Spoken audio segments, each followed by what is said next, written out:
ಈಗ ನವರಾತ್ರಿ 9 ದಿವಸ, ಹಾಗೇನೆ ದೇವಿಯ ಸ್ವರೂಪ 9, ಮತ್ತೆ ಮಗು ಗರ್ಭದಲ್ಲಿರೋದು ಕೂಡ 9 ತಿಂಗಳು. ಇದಕ್ಕೆಲ್ಲ ಒಂದು ಕನೆಕ್ಷನ್ ಇದೆ ಅಂತ ಹೇಳ್ತಾರೆ, ನಿಜಾನಾ ಇದು? ಹೌದು, ಖಂಡಿತವಾಗ್ಲೂ. ನೋಡಿ, ಗರ್ಭ ಧರಿಸಿದ ಮೊದಲನೇ ತಿಂಗಳಿಂದ 9ನೇ ತಿಂಗಳವರೆಗೂ ಒಂದೊಂದು ಗ್ರಹ ಅದನ್ನು ಆಡಳಿತ ಮಾಡುತ್ತೆ, ಒಂದೊಂದು ಗ್ರಹಕ್ಕೆ ಸಂಬಂಧಪಟ್ಟಿರುತ್ತೆ. ಹಾಗಾಗಿ ನಾವು ಇದನ್ನು ಆಯುರ್ವೇದದಲ್ಲಿ ತಿಳ್ಕೊಳ್ಬೋದು, ಶಾಸ್ತ್ರಗಳ ಪ್ರಕಾರ ತಿಳ್ಕೊಳ್ಬೋದು.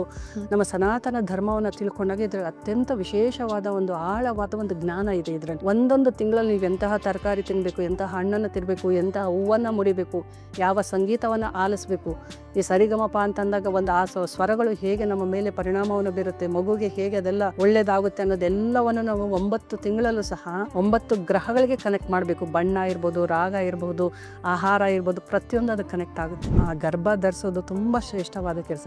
ಹಾಗಾಗಿ ಸ್ತ್ರೀ ಮೂರ್ತಿ ಅನ್ನೋದು ಮಹತ್ವವಾಗಿರ್ತಕ್ಕಂಥದ್ದು, ಅದು ದೊಡ್ಡ ಮಟ್ಟದಲ್ಲಿರ್ತಕ್ಕಂಥ ಸಾಕ್ಷಾತ್ ಪರಮೇಶ್ವರಿಯ ಸ್ವರೂಪ. ಅದು ಒಂದು ಜೀವಕ್ಕೆ ಜೀವ ಕೊಟ್ಟು ತನ್ನ ಪ್ರಾಣವನ್ನು ಪಣವಾಗಿಟ್ಟು ಒಂದು ಜೀವನಕ್ಕೆ, ಒಂದು ಆತ್ಮವನ್ನು ಪರಿಚಯ ಮಾಡುತ್ತೆ ಈ ಒಂದು ಪ್ರಪಂಚಕ್ಕೆ ಅಂತಂದರೆ ಆ ಶಕ್ತಿ ಹೆಂಗಿರಬೇಕು.